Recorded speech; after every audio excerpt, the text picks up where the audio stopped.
वीरेंद्र सिंह जी से ये पूछ लो, 1 साल हो गया, पहले धमकी दी थी गठबंधन तोड़ोगे तो मैं पार्टी छोड़ दूंगा। 1 साल से तो उनने छोड़ी नहीं। मुझे नहीं लगता कि हरियाणा प्रदेश में या देश में भी ऐसा कोई पॉलिटिशियन है जो सन्नी देओल की मूवी में नहीं तारीख पे तारीख दिया करते थे, उस तरीके से सिर्फ अल्टीमेटम पे अल्टीमेटम दे रहे। अगर उन्हें निर्णय करना है तो निर्णय अपनी राजनीतिक तौर पर ले, जननायक जनता पार्टी की चिंता छोड़ दे। अगर हमारा अलायंस रहेगा तो मजबूती के साथ रहेगा। और 4.5 साल मुझे नहीं लगता हरियाणा की तरक्की में हमने कोई कसर छोड़ी। और जिस दिन टूटेगा मुझे लगता है कि किसी को बताने की जरूरत नहीं होगी या किसी को बोलने की जरूरत नहीं होगी। उनकी फ्रस्ट्रेशन या उनके परिवार की फ्रस्ट्रेशन तो ये दिखती है कि उचाना के अंदर विकास क्यों हुआ, उनके समय के अंदर कितना पिछड़ा उचाना था, आज कितना आगे बढ़ा है। उस फ्रस्ट्रेशन को वो कहीं ना कहीं हमारे अलायंस पे निकालते हैं। मैं तो ये मानता हूँ बड़े अच्छे तरीके से दोनों संगठनों ने मिलकर हरियाणा प्रदेश के आमजन को सहूलियतें दी है। आज 14 फसलें हम MSP पर खरीदते हैं।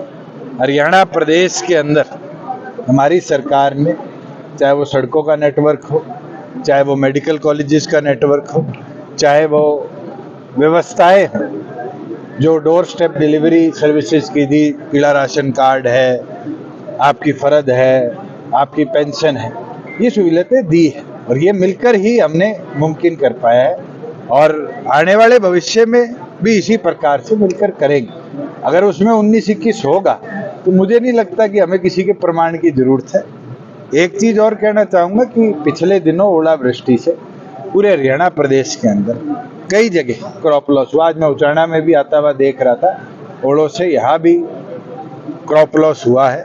क्षतिपूर्ति पोर्टल को 1 तारीख को खोल दिया गया था। फार्मर दिन प्रतिदिन उस पर अपनी फसलों के नुकसान को अपलोड कर रहे हैं और मैं मानता हूं कि जैसे ही 15 तारीख को सभी किसानों की क्रॉप लॉस के अपडेशन आ जाएगी, इमीडिएटली क्षतिपूर्ति सहायक के हमने आदेश दे दिया, उनको लगाकर क्रॉस वेरिफिकेशन भी करेंगे और हम किसान का मुआवजा भी तुरंत उसके बाद उसके खाते में दिसंबर। सर, अनुराग डांडा कहते हैं कि डिप्टी सीएम ने कहा था कि गठबंधन के लेकर सवाल करते थे, हमारा तो हो गया, अभी वो देखें उनकी छड़ी। चलो अनुराग जी ये भूल जाए कि पिछली बार हमारे साथ 3 सीटों पे आए थे।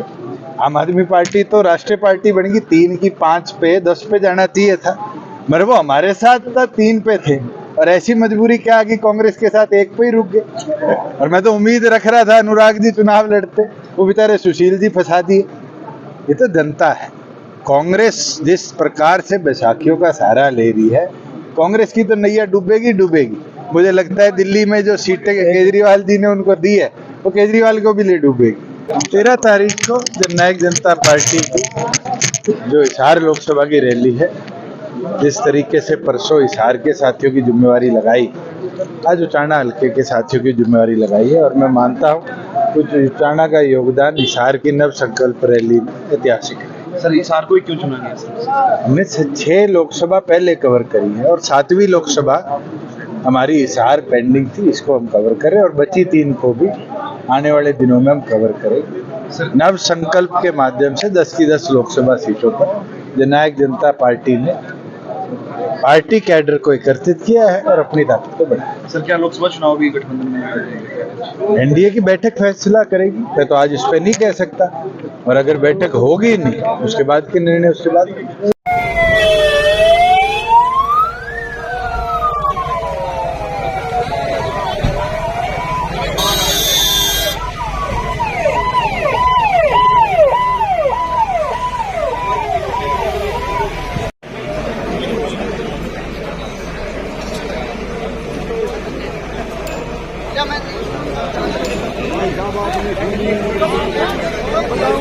वो पंडित जी का वो काम नहीं बना दी।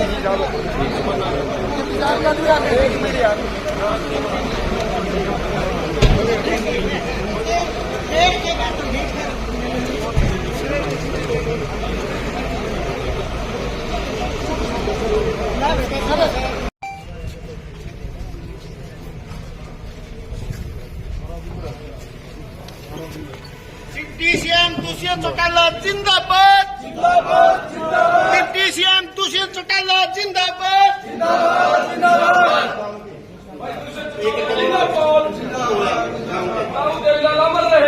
अमर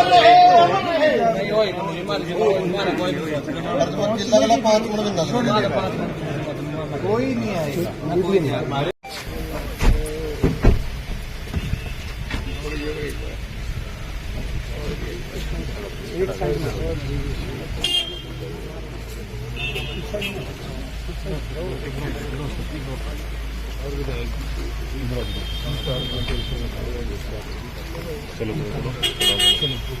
थोड़ा साइड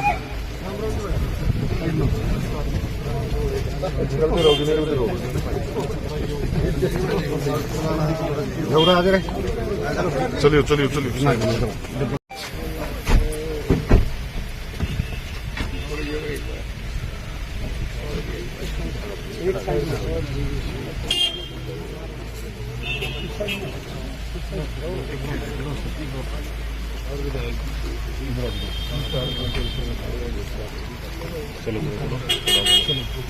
थोड़ा साइड